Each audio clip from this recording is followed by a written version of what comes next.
마태복음 7장 21절로 29절. 1970년대 국가적인 차원에서 새마을 운동이 전개되었습니다.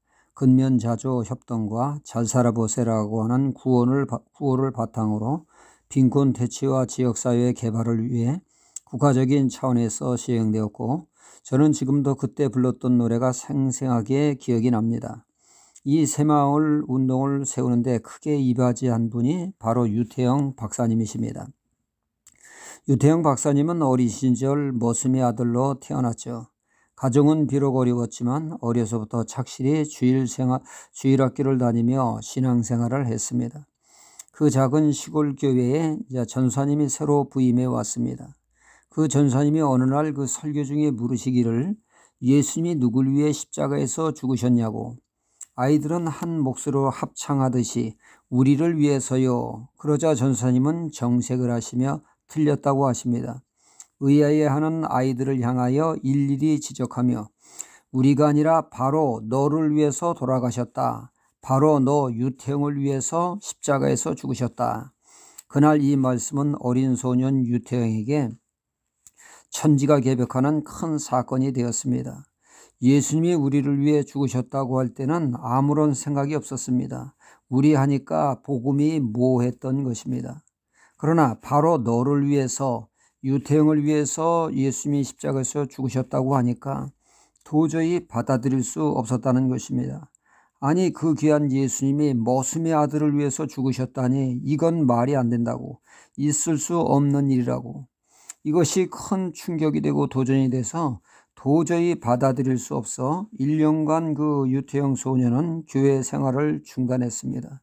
이 때문에 많은 생각을 1년간 하다가 결국 그는 받아들임으로 진정한 믿음 생활을 하게 되었던 것입니다. 남들은 중학교에 진학하나 이분은 가난해서 학교도 못하고 일을 해야 했습니다. 어느 날 산에서 나무를 해 지게를 지고 오는데 교복 입고 오는 친구들을 보고 하나님께 기도했습니다. 하나님의 자식인 나에게 공부의 길을 열어달라고. 하나님은 그의 기도에 응답해서 덴마크에서 이스라엘에서 공부하여 대한민국의 새마을 운동에 크게 공헌할 수 있는 주인공이 되게 하셨습니다. 예수 그리스도의 만남, 진정한 복음과의 만남이 신앙의 첫 출발이 됩니다. 그렇습니다. 예수님은 구원자이십니다. 우리의 죄의 문제를 해결해 주시기 위해 하나님이 친히 사람이 되어 이 땅에 오신 예수님이 사람의 죄를 대신 십자가에서 죄값을 치르심으로 이를 받아들이고 믿는 자에게 구원하시는 구원자 예수님이십니다. 죄의 문제가 해결되지 않는 한 하나님의 백성이 될 수 없기에 예수님은 친히 우리의 죄를 십자가에서 짊어지신 것입니다. 바로 나를 위해서, 나를 구원하기 위해서 말입니다. 예수님은 이렇듯 구원자인 동시에 우리의 주가 되시는 분이십니다. 우리가 흔히 예수님을 달리 표현하기를 주님이라고 부릅니다. 주님이란 주인 주자로 예수님이 우리의 주인이요 왕 되신다는 말씀입니다.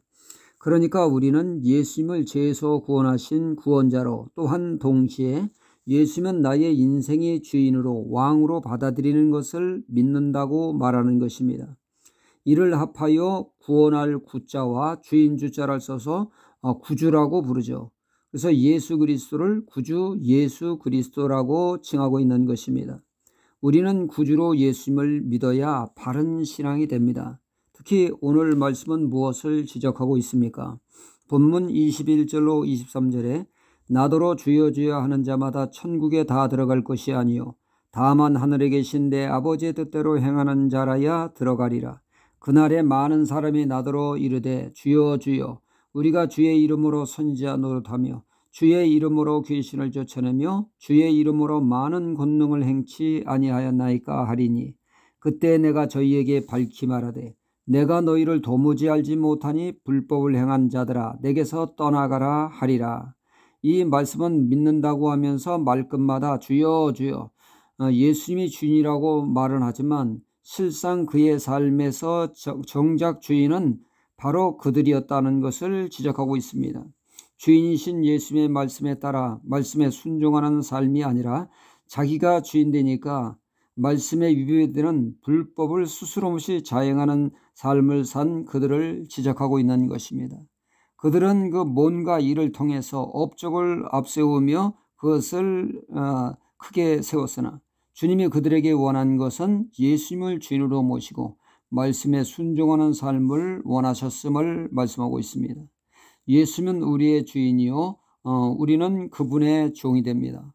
오늘도 주인 되신 예수님을 온전히 주인으로 모시고 하나님의 말씀에 따라 사는 삶을 통하여 저는 내 마음에 합한 자라 인정함 받는 하루가 되어야겠습니다. 할렐루야.